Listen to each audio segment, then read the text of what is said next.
Welcome to The Spotlight, the podcast where veterans and military spouses connect and share how their military experience has transformed their lives and their businesses. Here's your host, Bob Louthan. Hey, this is your host, Bob Louthan, founder of the VeteranCrowd Network, the network that brings veterans and veteran-led businesses together with each other and the resources they need to prosper. And you are tuning into The Spotlight.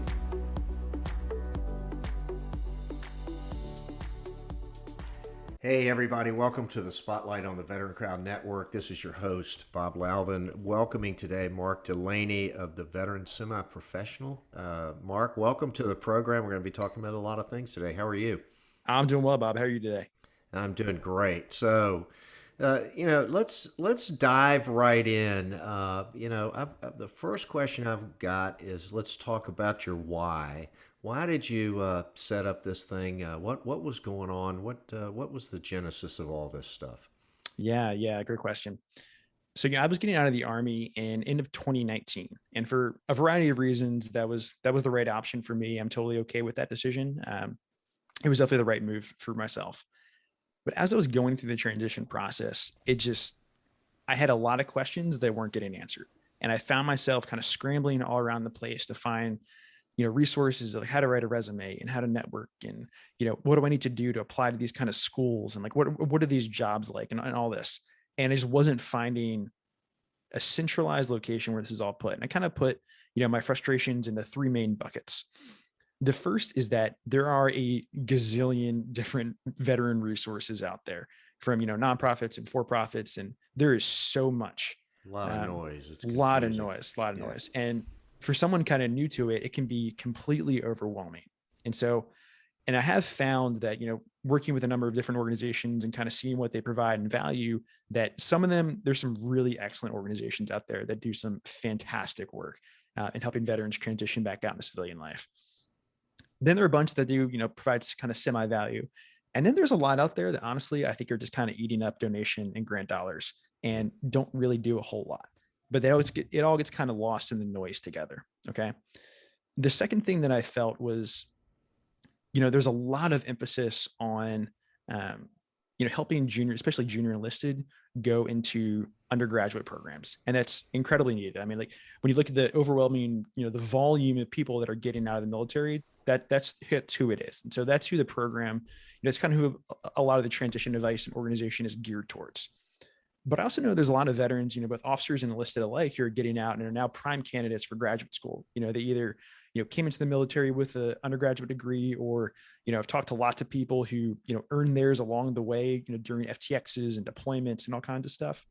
And now they had a GI Bill, or maybe they're eligible for the VRE program. But there's not a lot of information about being a veteran applying to graduate school. I'm in business school right now, and it's a pretty tried and true path for junior military officers, especially, to head into business school. But things like medical school or law school or any number of the other type of graduate programs out there, it's tough to find info about being a vet applying to those programs.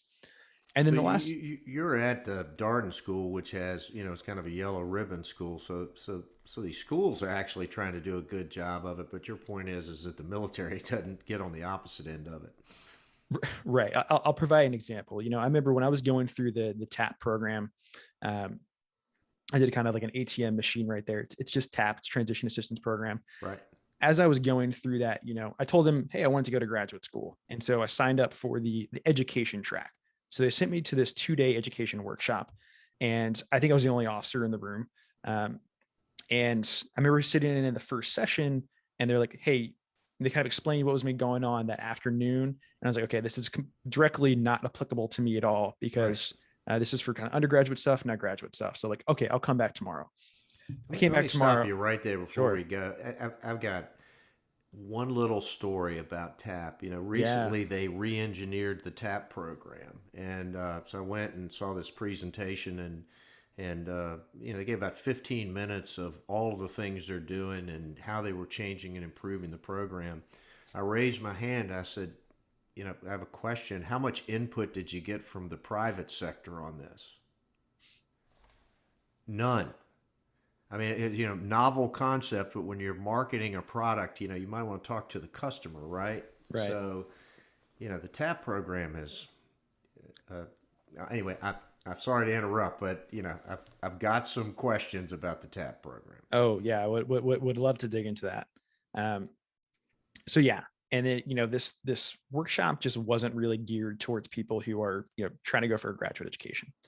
And then my last major complaint with the whole process, my major frustration was that I felt like everybody who was going through the pipeline was just being pushed into a job, just a job. Right. It felt very much like it was like just go get something, go get some type of employment.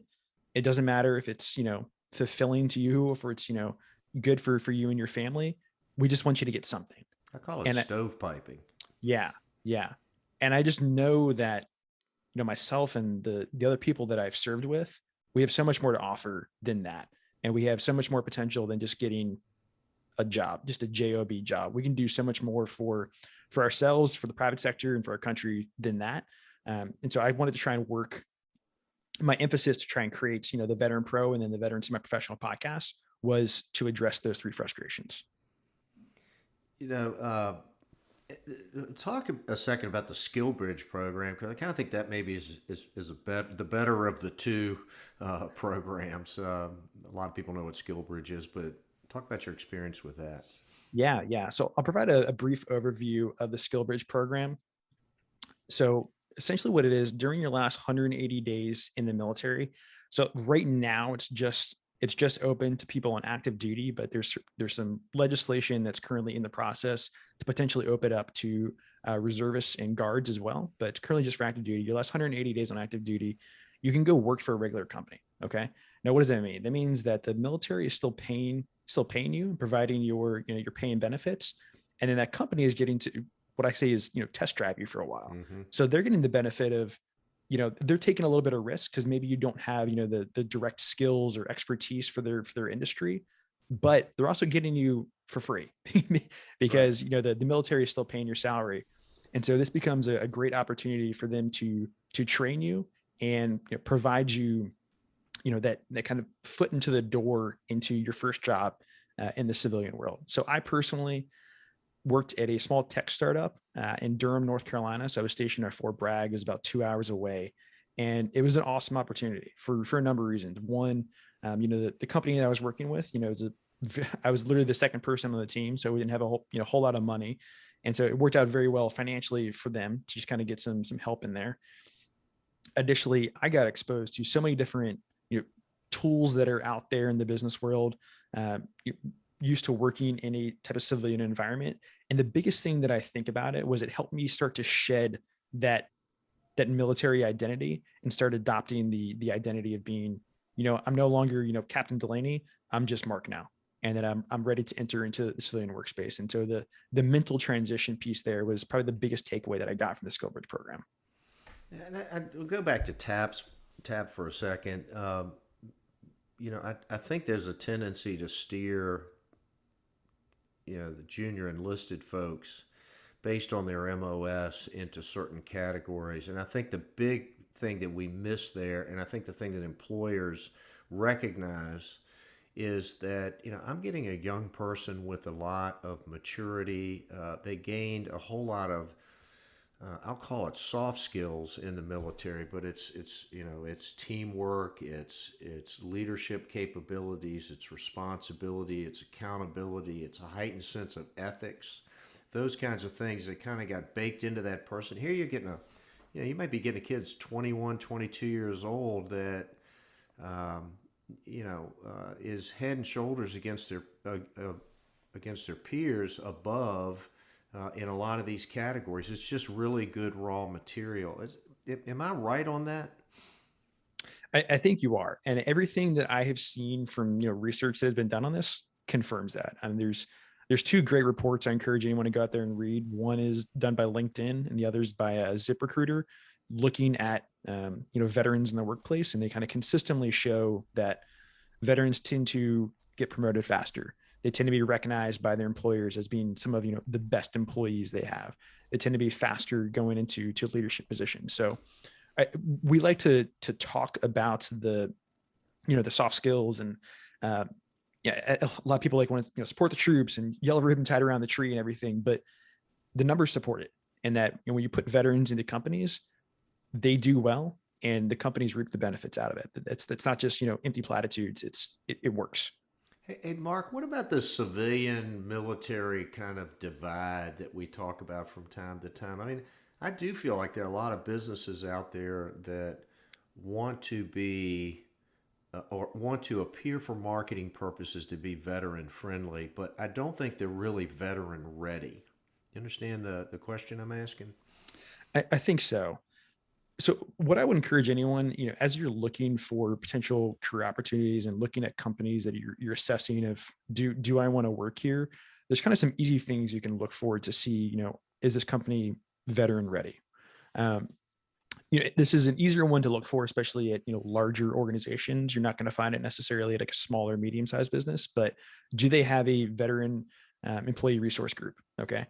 I know a lot of big companies have those, and that's a very easy way to just see, okay, is this a thing at that organization? Are there some type of, group of people coalescing around the fact that they're veterans? And then, that becomes a very easy way for you as a vet to reach out to that group to find out more about that organization. The next thing I would definitely look at, especially if you're staying in the guards or the reserve, is like, what are their policies about, if you get deployed, if you have training, really dig into that. And I think, again, like that's a very good signal of how much is this company doing to be not just, having out the glossy brochure with the American flag on it, but are they actually veteran ready? Because if they have a good policy in place, one that's empathetic to your situation as a guard and reserve, that means they've done their homework and understand. And even if you're not in the guard or reserve, I would encourage you to look at that, because again, it's a good signal on that company being veteran ready. I'll tell you, my experience is a little dated, but I think most of my employers, when I went on active duty, when I was in the Guard and Reserve, made up the difference between my salary, because I was definitely making more money at the time. So I didn't have a financial impact when I went on active duty. That's a big thing to look for right there.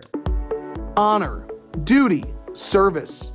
At the VeteranCrowd Network, we're focused on our next mission, bringing veterans, veteran-operated businesses, and veteran service organizations together with each other and the resources they need to prosper. That's why we are launching the VeteranCrowd Rewards Program, exclusively for our individual and corporate members. Now you can save on travel, restaurants, goods, and services from brands you trust online and at over 900,000 locations nationwide. Find out more today at VeteranCrowdNetwork.com. If you are a veteran-operated business, or a VSO, consider the connections, the network, the benefits, the engagement, and success of working with other veterans again. The VeteranCrowd Network, you paid a lot of dues to join this club.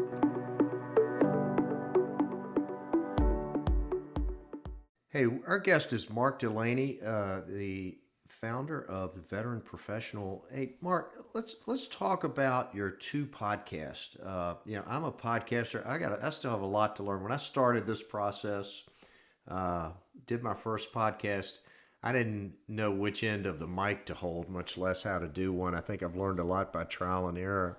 But you've got two successful podcasts. Tell us what they are and maybe some of the lessons you've learned along the way, because you're a busy guy going to business school. I'm wondering how you're fitting all this in. Yeah, sure. Bob, just kind of give you an idea of, how I started on it too. I'm a former infantryman, and of course, I eventually am going to break my commo equipment. So, I broke my mic on the second show, I think, of all, right? Which I know my RTO out there is probably getting a laugh at that somewhere. But so we have two different forms of the show, and it's all under the name, the Veteran Semi-Professional. And so I added the semi into the name because I wanted to open up the podcast to be able to have more conversations about things like mental health and the civil military divide, and not just, strictly focus on professional careers and everything. So that's why I added the semi in there. And I've had some great guests on who are doing some fantastic things for, veteran mental health. But we have two different formats of the show. And the first one is called the Weekly Sit Rep. And so I have a co-host by the name of Kyle, and he and I get together and we talk about business and politics from the past week, on effort, if you're someone who's thinking about, what life might look like after the military, if you're trying to get an understanding of, what terms like EBITDA mean, or, what the Fed changing bond rates means, you're trying to get an idea of, how does this industry work, or why did this business make this type of decision? That's what he and I dig into, just to help you better understand, your new operating environment of the civilian world. And then the second show that I do is an interview episode. So I interview a veteran, mostly veterans. I've had a couple non-veterans on the show and trying to get some more too, but mostly veterans about their life and career after the military, on effort to help you out, help you figure what a career path might look like for you. What are the options that are out there, and how you might go about pursuing different career options. Interesting stuff. When you, I don't know, when I first started, I mean, I got, I wanted to do a podcast. We had the pandemic starting. I went to the University of Richmond, got a couple of interns, and said, "I want to do a podcast. Figure it out." It's kind of how it started. How did you figure it out in the beginning? I mean, just the technical side of it. Right. So actually, I started mine during the pandemic as well. It was April of last year, and we were in lockdown, and I was like, I need something to eat up some time right now. So a podcast seems like a good idea. And it really was just a whole lot of Googling. The internet is full of answers. Right. And I just kind of started doing some basic research on how to start a podcast. And like, You're more diligent than I am. I took the lazy route. I found somebody and told them to figure it out. And what I tell anyone when people ask me about starting a podcast or starting a blog or something, especially with any type of content business, is I say just start it, because guess what? The first nobody's listening anyway. Exactly. Right? Exactly. No one's going to listen to that first episode. No one's going to read that first article. It's totally fine, and you're going to get better, and like the product will continuously improve. And then as you're producing more people will be coming to it, and you will get better. And I'm a little embarrassed sometimes when people go back and listen to my first episode, but I know that I'm doing much better ones now, so I'm okay with it. Hey, let's talk a little bit about your personal journey, and let's go back a little bit. I don't know if you go back and give advice to ourselves when we were 18. How did you decide you wanted to go in the military? Did you always want to go in the service, or what was the decision point there that led to you joining the Army? I think it was probably something that I always had rattling around in the back of my brain. My family, we have a lot of veterans in my family. We don't think of ourselves as a military family. My dad was in the Navy for a few years. An uncle was in the Air Force for a few years. My grandparents were as well. But we don't think of ourselves as a military family. It's just kind of something that people did along the way. Right. No career family members, but right. Everybody's kind of been in it. Right. So I definitely had that kind of exposure to it. And then really, when people always ask me this question, I was saying like, okay, sometimes it's hard to put myself back into, 17-year-old Mark's shoes and whatever he was thinking. But, the decision came around somewhere around 2006 or so, when I was like, okay, I know I want to go into ROTC and kind of go this route. And, at that time, Iraq and Afghanistan were going pretty full-fledged at that point. And I really just felt like that's where I needed to be. I felt myself, that I could go there and contribute something, and that this was a focus of my country at that time, and that's just where I needed to be. And that's really what the decision came down to. You're at a top business school now, in my opinion, the very best MBA program in the United States, the Darden School at the University of Virginia, but I'm biased. I wonder, did you always think you were going to go back for an MBA, or when did that kind of pop into your head? I totally had no idea what an MBA was, other than, what the three letters stood for, until about a year before I got out. Once I made a decision that I was going to leave the Army, I was like, okay, I have the GI Bill. I need to use this thing. My grandfather went to school in the GI Bill. My dad went to school in the GI Bill. My dad was like, if you don't use this thing, you're an idiot. So I'm going to use it. And as I was kind of going down the list of, places where I could use the GI Bill, I was like, okay, I don't want to go to law school. I don't want to go anything in medicine. I don't want to be a researcher. What's kind of left? Well, this MBA looks kind of cool, and seems like a good path for a former officer to step into. So it was not something that was really on my radar until about a year and a half, 2 years before I totally made the exit. One of the things I tell people about getting an MBA is, they can teach you the techniques at almost any MBA program, but it's very important, I think, to understand the network that you generate. Um, there are two types of schools. There's lecture schools, and there's the case method. The Darden School is a case method Oh school. yeah. Another important thing to consider. And then I think one of the things, and Darden's not the only one, but Darden is unique in that it has the Darden Military Association, and it's a yellow ribbon school, and they consciously try to make about 10% of the class, I think, comprised of veterans, because you're bringing those leadership qualities into the classroom, and it rubs off on the other folks in the class. Absolutely. I mean, Darden tends to have, from the stats that I've looked at across the top business schools, Darden tends to have one of the higher populations of veterans. Most schools are somewhere between 5 to 7%, and Darden is pretty much always between above 8, usually around like 9 to 10% veterans. And like when the classes first started, and we were first digging into Excel and accounting and finance classes for the first time, yeah, the vets weren't necessarily the ones contributing the most in those conversations. It was pretty heavy on people who had been in banking or something beforehand. But what I definitely noticed is, one, we're very quick learners, and we're very quick to adapt to new environments. And so, the first month or so, yeah, the vets weren't necessarily the ones speaking up the most in those classes. But that quickly started to change as we started gaining those skills and becoming more comfortable. Veterans are very quick to adapt. We're very comfortable with uncertainty and new environments. And I saw my veteran classmates very quickly adapt to the new world of business school and the new world of business language. And now that we've been in school for close to a year and a half now, still I very much find, especially when conversations go somewhere towards leadership challenges and personnel issues, people start looking towards the vets in the class to speak up. And they say, I want to know what this person says because I know they were a company commander in Afghanistan, or I want to know what this person said because I know they dealt with some really difficult things in Iraq, and they're looking to us to contribute to those kind of conversations because they just really value our opinion. It's absolutely You valued in think the you're classroom. more confident in decision making because of your Army experience than maybe some of your classmates were? I do think so. And I think some of that, again, kind of comes from that comfort with uncertainty of, I'm going to make a decision and I can't necessarily know exactly what's going to happen, which one way or the other on that decision.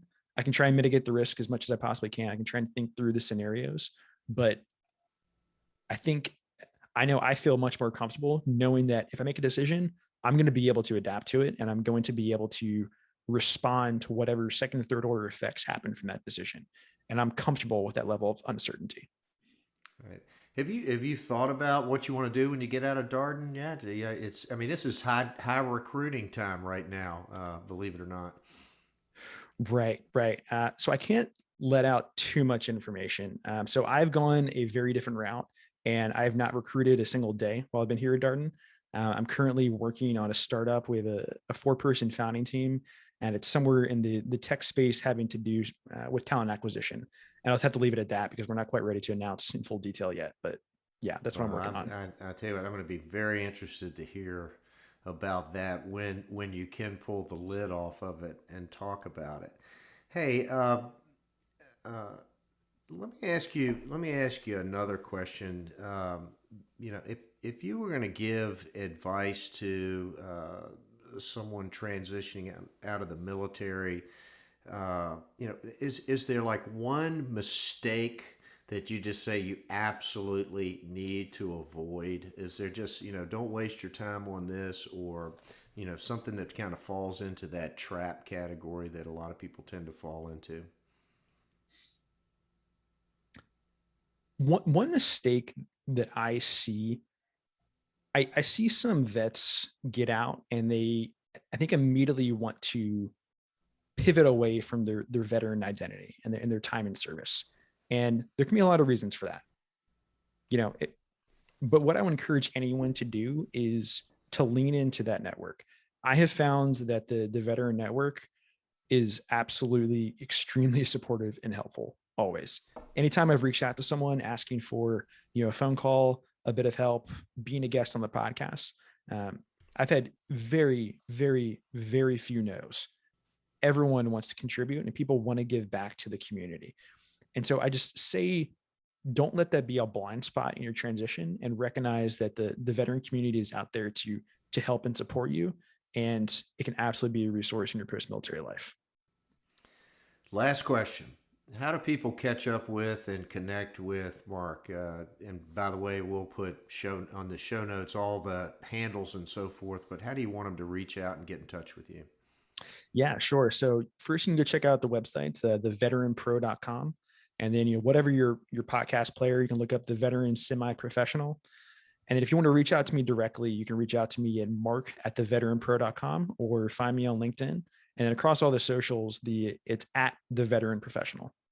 At the Veteran Professional. Like I said, we'll put links to all of the ways that you can connect with Mark Delaney into our show notes. Mark, as I told you, the time goes by quick. So, I really appreciate it. I'm looking forward to further conversations that we've got in the works. And, but just throw a big bravo Zulu out to you for your performance today. Thank you for being a guest and for stepping into the spotlight. I appreciate it, Bob. Thanks for having me on the show. Hey, you've been listening to the Spotlight on the VeteranCrowd Network. Thanks for joining us. Again, we'll look forward to having Mark again. There's going to be more to talk about. Hey, folks, thanks for joining us, and that's a wrap.